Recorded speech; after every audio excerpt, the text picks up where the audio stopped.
It was a bustling afternoon at a trendy city restaurant, where customers chatted and enjoyed their meals. Among the staff was Emma, a passionate and outspoken waitress who took great pride in her work. Emma was known for standing firmly by her values, no matter the situation. So, when David, a middle-aged man in a sharp suit and a MAGA hat, walked in and took a seat, her day took an unexpected twist. The sight of the red hat immediately caught Emma's attention, and unease settled in her stomach. To her, it wasn't just a piece of clothing, it symbolized ideals she couldn't support. Without hesitation, Emma approached him and firmly said, "I'm sorry, sir, but I can't serve you here." David, calm and composed, replied, "Is that so? And why is that?" What happened next would not only turn Emma's world upside down, but also uncover an extraordinary truth about the man she had just refused to serve. This is a story of judgment, self-reflection, and unexpected redemption. But before we dive in, we want to hear from you. Have you ever judged someone before truly knowing their story? Share your thoughts in the comments, and don't forget to like, subscribe, and hit the notification bell for more stories that challenge and inspire. David walked into the crowded restaurant during the lunch hour wearing a sleek suit and an unmistakable MAGA hat. The sight of the hat evoked something very personal in her. To Emma, it's more than just an item of clothing. It represents values she cannot support, and she feels conflicted about serving him. As David took a seat by the window, unfazed by the glances directed at his hat, Emma observed him with growing unease. She hesitated briefly before grabbing her notepad and approaching his table, her steps deliberate yet heavy with tension. For her, standing by her principles was more important than any temporary discomfort. With a polite but firm tone, she greeted him. "Good afternoon, sir. Can I help you find a seat elsewhere?" David looked up calmly, his expression neutral but curious. "Actually, I'm comfortable here. I'd like a menu, please." Emma's lips tightened as she suppressed the frustration building within her. She took a deep breath and replied, "I'm sorry, sir, but I can't serve you. You'll need to leave." David raised an eyebrow, his tone steady and polite. "May I ask why?" Emma hesitated, her mind racing to find the right words. "Your hat," she finally said, crossing her arms. "It represents values that don't align with what I believe in. I won't serve someone wearing that." David leaned back in his seat, studying her for a moment. "Interesting," he said, his voice measured. "So because of my hat, you've decided I don't deserve service here." Emma felt her frustration bubble over. "I have a right to refuse service if I feel uncomfortable," she replied firmly. The tension between the two had begun to draw the attention of nearby diners, and it wasn't long before Rachel, the restaurant manager, noticed the situation. Concerned, Rachel approached the table and offered a professional smile. "Is everything okay here?" she asked, her eyes darting between Emma and David. Emma quickly spoke up, eager to justify her actions. "I've told this gentleman that I can't serve him. I don't feel comfortable." Rachel frowned, clearly surprised. "And why is that, Emma?" Emma gestured toward David's hat. "It's the hat," she said flatly, her arms crossed in defiance.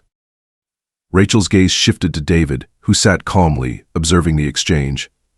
Turning back to him with a warm smile, she said, "I apologize, sir.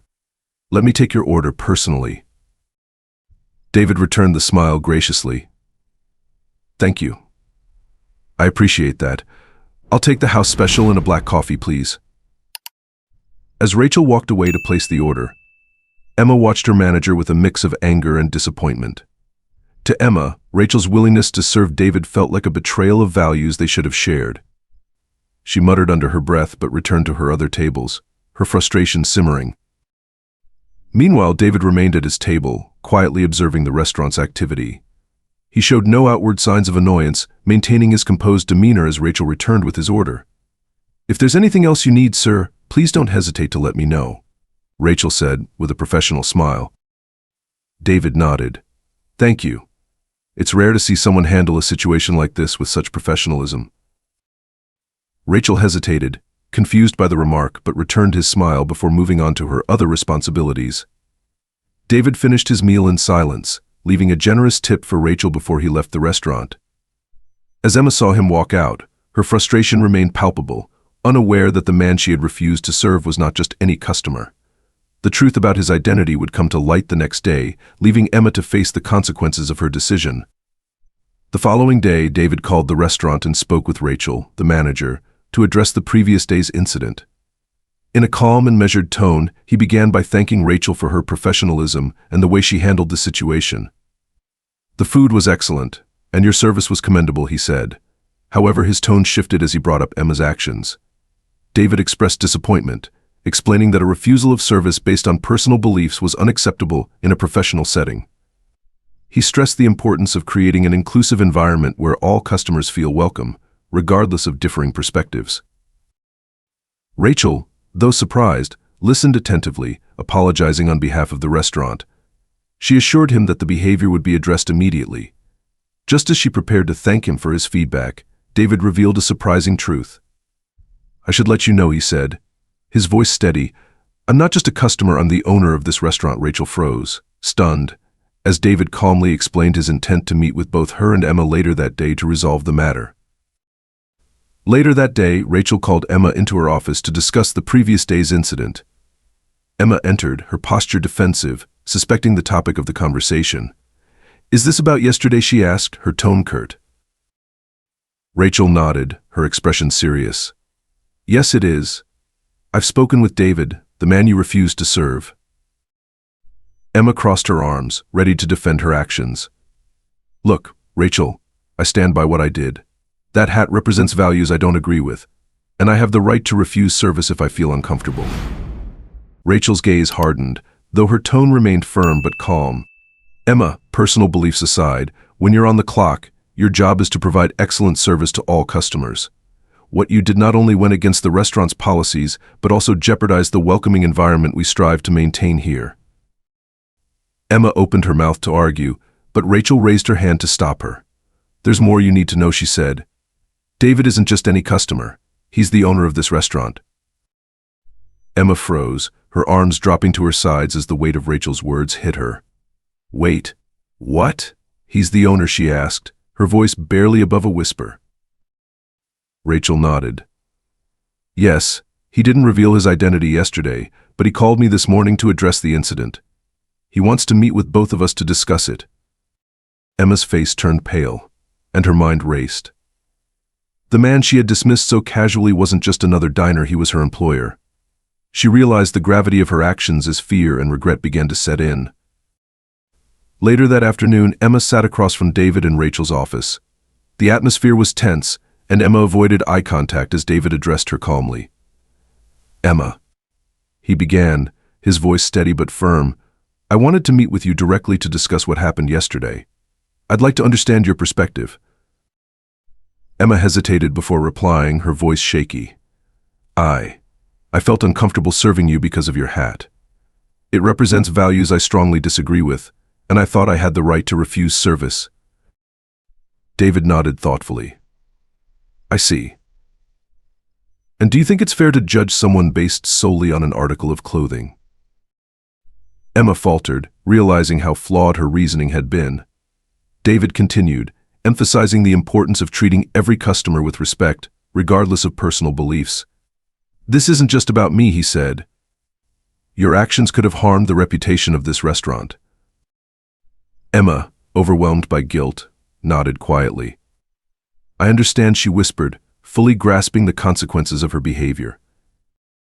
David took a deep breath, looking at Emma with a measured expression. The silence in the room was heavy as he prepared to address her behavior. "Emma," he began, his voice steady but firm, "after reflecting on what happened yesterday, I've made a decision. I'm not going to terminate your employment." Emma blinked in surprise, her heart skipping a beat. She had expected the worst, being fired outright for her actions. Yet David continued, his tone carrying both authority and understanding. "However," he added, "there are consequences for what happened. Effective immediately, you're being placed on a 2-week layoff." Emma's relief was short-lived, replaced by a sinking feeling in her stomach. "A layoff," she echoed, her voice cracking slightly. "Yes," David confirmed. "This isn't a punishment, but rather an opportunity for you to step back and reflect on what it means to be a professional in this environment.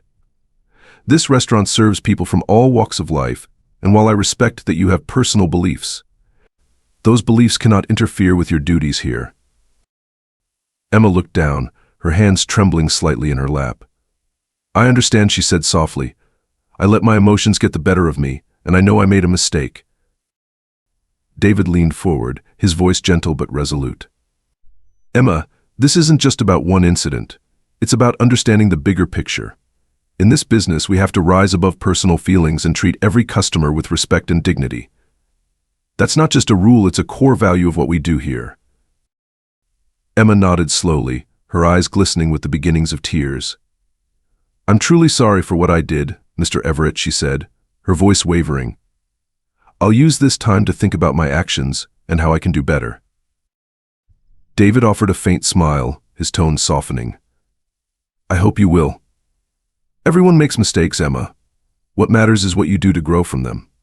Take these 2 weeks to reflect and come back ready to contribute to the team with a new perspective." Rachel, who had been observing the exchange quietly, spoke up, her tone encouraging. "Emma, we value you as part of this team, but we also need to ensure we uphold the principles this restaurant stands for. Use this time wisely." Emma stood to leave, her emotions a mix of regret and gratitude. "Thank you for giving me another chance," she said earnestly, meeting David's gaze briefly before exiting the office. As she walked out, the reality of the layoff weighed heavily on her, but so did the opportunity to prove she could learn and grow. Emma resolved to use the next 2 weeks to reflect deeply, determined to earn back the trust of her employer and colleagues.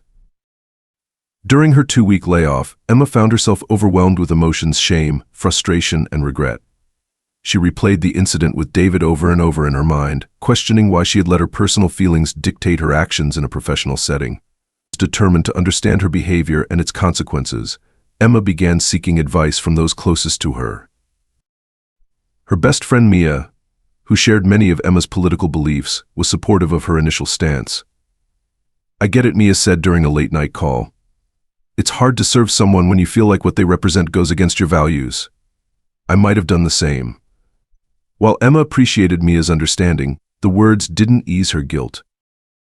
Seeking a broader perspective, she turned to her older brother Ben, a practical thinker who offered a contrasting viewpoint. "I get where you're coming from," Ben said, "but you're a waitress, not an activist. Your job is to serve people, not judge them. Refusing service because of a hat only perpetuates the same kind of intolerance you're upset about." Though the words stung, Emma couldn't deny the truth behind them. Finally, Emma confided in her mother, a retired teacher known for her wisdom and patience. Her mother's response was gentle but firm. "Sweetheart, you're entitled to your beliefs, but how you act on them matters. People rarely change through confrontation. Sometimes the best way to influence others is to lead by example with kindness and respect." Emma spent the following days reflecting on these conversations and delving deeper into understanding David. Out of curiosity, she searched his name online, unsure of what she would find. The results astonished her. Article after article painted a picture of a man dedicated to his community. David wasn't just a successful businessman, he was someone who had built the restaurant chain from the ground up and prioritized giving back to others. He had created job opportunities for struggling single parents, mentored young workers, and contributed to countless local initiatives. As she read, Emma's perception of David began to shift. The MAGA hat, which she had so quickly judged, no longer seemed to define him. Instead, she saw a man who cared deeply about others, regardless of their backgrounds or beliefs. Her snap judgment had blinded her to the person behind the symbol. By the end of the week, Emma felt a growing determination to make things right. She realized she had not only let her emotions cloud her professionalism, but had also missed an opportunity to connect with and learn from someone who exemplified the values of compassion and leadership. During her layoff, Emma spent many sleepless nights grappling with the weight of her actions and how they had affected her career and reputation. She knew she had to take responsibility for her behavior and decided to put her thoughts into words. Sitting at her kitchen table, she carefully wrote an apology letter to David, pouring her heart into each line. The letter began, "Dear Mr. Everett, I want to sincerely apologize for the way I treated you during your visit to the restaurant. My actions were unprofessional and unfair, and I deeply regret allowing my personal feelings to interfere with my responsibilities as a server." Emma acknowledged how she had acted impulsively and admitted that her assumptions about David had clouded her judgment. She expressed regret for her disrespect and thanked him for giving her an opportunity to reflect and grow. She ended the letter with, "I hope I can earn back your respect and show you that I am committed to doing better." With the letter completed, Emma felt a mixture of relief and apprehension. She wasn't sure if David would accept her apology, but she knew it was a step she had to take. When her 2-week layoff ended, Emma returned to the restaurant with a renewed sense of purpose and determination to make amends. Walking back into the familiar environment of the restaurant was both comforting and nerve-wracking. The clatter of dishes and the hum of conversation reminded her how much she had missed being part of the team. But this time, Emma felt different, more grounded and ready to prove herself.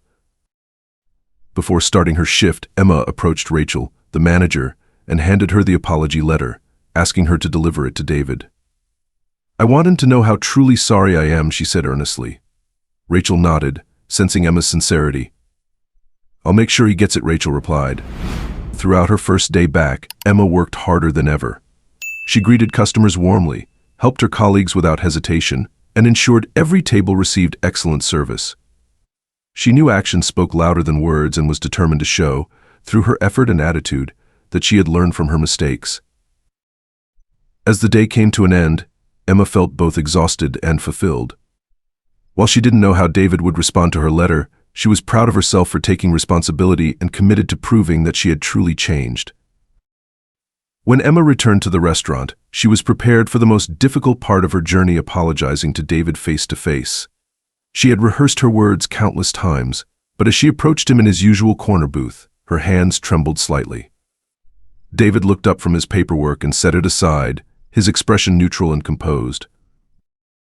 Taking a deep breath, Emma stepped forward and began, her voice steady but filled with emotion. "Mr. Everett, I want to personally apologize for how I treated you during your visit. I let my personal feelings get in the way of my responsibilities, and that was wrong. I'm deeply sorry for my actions and the disrespect I showed you." David listened intently, his face unreadable as she spoke. When Emma finished, he nodded thoughtfully and gestured for her to take a seat across from him. She hesitated but complied, folding her hands nervously in her lap. "Thank you for saying that, Emma," David said, his tone calm but firm. "It takes courage to admit when you're wrong, and I appreciate your willingness to take responsibility." Emma felt a wave of relief at his words but remained focused. "I know I let you down, not just as a customer but as my employer. I've spent the past 2 weeks reflecting on what happened, and I want to do better not just for the restaurant but for myself." David leaned forward slightly, his gaze steady. "Emma, we all make mistakes. What matters is what we learn from them and how we grow afterward. In this business, we serve people from all walks of life. It's not about agreeing with everyone's beliefs or values, it's about treating everyone with respect and professionalism." Emma nodded, absorbing his words. "I understand that now," she said earnestly. "I let my assumptions cloud my judgment, and it's something I deeply regret. I want to prove that I've learned from this experience." David smiled faintly, his tone softening. "I believe in second chances, Emma. But this is about more than just proving yourself to me, it's about how you approach your work and the people around you. The values we uphold here aren't just policies, they're principles that define who we are as a team." Emma felt her chest tighten with emotion, but she managed a small smile. "I promise to do everything I can to make things right," she said, her voice steady despite the lump in her throat. David leaned back, his expression lightening. "Good. I've seen people come back stronger after moments like these. If you're willing to learn and grow, I have no doubt you'll be one of them." As Emma stood to leave, she felt a renewed sense of purpose. Her conversation with David had reinforced her determination to approach her job with humility, respect, and professionalism. She left the booth feeling both challenged and encouraged, knowing she had been given an opportunity not everyone receives. From that day forward, Emma resolved to prove her growth not just through her words but through her actions, working hard to rebuild trust and demonstrate the lessons she had learned. It was a turning point, and she knew it was up to her to make the most of it. Upon returning to the restaurant, Emma knew she had a lot to prove not just to David but to her colleagues as well. The tension was palpable in her first few days back. Some of her coworkers were hesitant to fully embrace her return, still stung by the incident. But Emma was determined to show that she had changed. From the start, she threw herself into her work with renewed energy and focus. She greeted every customer with warmth and professionalism, no matter who they were or what they represented. Emma made an effort to go above and beyond, stepping in to help her colleagues whenever they needed assistance. Whether it was refilling drinks, clearing tables, or helping to resolve customer concerns, Emma tackled every task with humility and a positive attitude. Over time, her efforts began to pay off. Slowly but surely, her coworkers noticed the shift in her demeanor. Rachel, the manager, observed how Emma handled even the most difficult customers with patience and kindness. "You've been on top of everything lately," Rachel remarked one afternoon. "It's good to see you stepping up." Emma smiled, grateful for the acknowledgement. "Thank you, Rachel. I'm just trying to make things right." Her interactions with David also began to change. Initially, their conversations were brief and professional, but as the weeks went by, he started to notice the consistency in her behavior. Emma had become someone her colleagues could count on, a team player who put the needs of others first. She had transformed from someone struggling to balance her personal beliefs with her job into a leader who led by example. Emma also became an advocate for kindness and respect within the team. When a nervous new hire hesitated to approach a difficult customer, Emma stepped in with a reassuring smile. "It's all about treating people with respect," she told them. "I've learned that judging too quickly doesn't help anyone. Just be patient and listen." Her words carried weight because they came from personal experience, and her growth inspired others. The once tense atmosphere surrounding her return faded, replaced with a sense of camaraderie and mutual respect. Emma's co-workers began to see her not as someone defined by her past mistake, but as an example of how reflection and change could lead to something better. By the end of her first month back, Emma had not only rebuilt trust with her team but also gained their admiration. She understood that respect wasn't just about the customers, it was about how the entire team treated one another. Her transformation reminded everyone, including herself, that growth often comes from the hardest lessons. Emma had taken the opportunity David gave her and turned it into a foundation for becoming a better employee, teammate, and person. The experience profoundly transforms Emma, turning her into a standout employee known for her professionalism, kindness, and leadership. Her dedication to treating everyone with respect inspires her coworkers and strengthens the team's bond.